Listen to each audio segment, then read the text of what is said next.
بسم الله الرحمن الرحيم وصلى الله على سيدنا محمد وعلى آله وصحبه أجمعين. مر labaad agaasimayaasha guud dhammaantood waan salaamayaa, waan idin mahadnaqayaa inaad ka soo qayb gashaan shirkan. Waxaan idinka raali geliyay sidaan sheegay waqtigii aan qorsheynay inuu shirkeenu dib uga dhacay sababaha iyo shaqooyinka inoo taagnaa ee qaranku uu lahaa awgeed. Laakiin waxaan isleeyahay waqtigii ugu fiicnaa buu idinku soo beegmay oo ah xilligii aqoonsiga. waxaana maanta tisiin hogaamiyeyaal qaran oo ka mas-uula dowlad la aqoonsan yahay insha allahu. fariinta aan u farayo dunida iyo saaxiibada Somaliland iyo imika cadowga Somalilandba waxa weeyaan taariikhdu waxay qirtay, waxay ka marakacday in shacbiga Somaliland uu qalin iyo qoriba u horay inuu ku difaaco sharaftiisa iyo jiritaankiisa. Saa marar badan aynu ku soo celcelinay, agaasimayaasha guud waa mashiinkii shaqada dhammaan wasaaradaha iyo institutionka kale aad joogtaan intaba. waxaana kala caddaynaya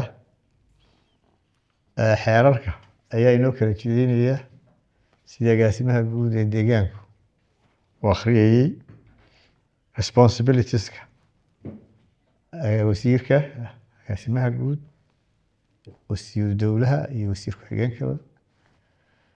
waxaanu jecel lahaynaa wax kastoo ka soo dhasha ama khilaaf kastoo ka dhasha hawshaas in lagu xalilo uun sida uu sharcigu yahay haddii aan la yidhaahdo.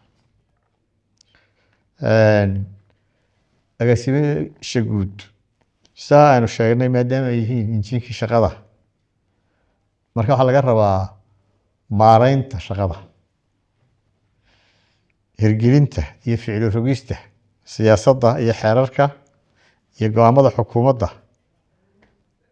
inay gaadhsiiyaan dhammaan dadka ay u adeegayaan ay shaqada u hayaan haddii aan la yidhaahdo. dunida horumarku dee wax iska yimaada maaha.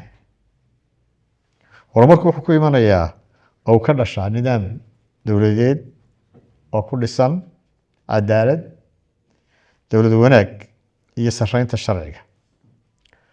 marka waa inaynu ummad ahaan aynu ku dhaqanno shuruucda aynu dhiganay. waxaa laga yaabaa ilduuf ku yimaada sharciga ku dhaqankiisa inuu inta badan khilaafaadku ka yimaado. taladiinna inay soo gaadho oo soo dhaweynaya. wixii aad tala haysaan waa ii soo gudbin kartaan, waanay soo gaadhsiin kartaan haddii alla ka dhigo. waxaan ku celinayaa oo idin xasuusinayaa in de siyaasadda xukuumaddu ay tahay anaga go-an tahay inaynu hirgelinno daahfurnaanta oo qof waliba shaqadiisa au daahfurnaan uu ku qabto, la dagaalanka musuqmaasuqa, dayaca mas-uuliyadaha iyo ka hortagga ku tagrifalka awoodaha qaranka. Somaliland waa shacbi dadaalay oo wax soo dhistay oo nabad samaystay oo maamul samaystay. cidina umay samayn Somaliland, shacbigu iyagaa samaystay. geed hoostii bay ku shireen, banaano cidlaa bay ku shirayeen, magaalooyinkooda ayay ku shirayeen. halka Soomaaliya laga yaabo 20 shir in loogu qabtay meel dalkooda ka baxsan. nabadda ay samaysteen mid gudaha dalka ka dhalatay weeye, mid loo soo mustaafiriyey ma ahayn.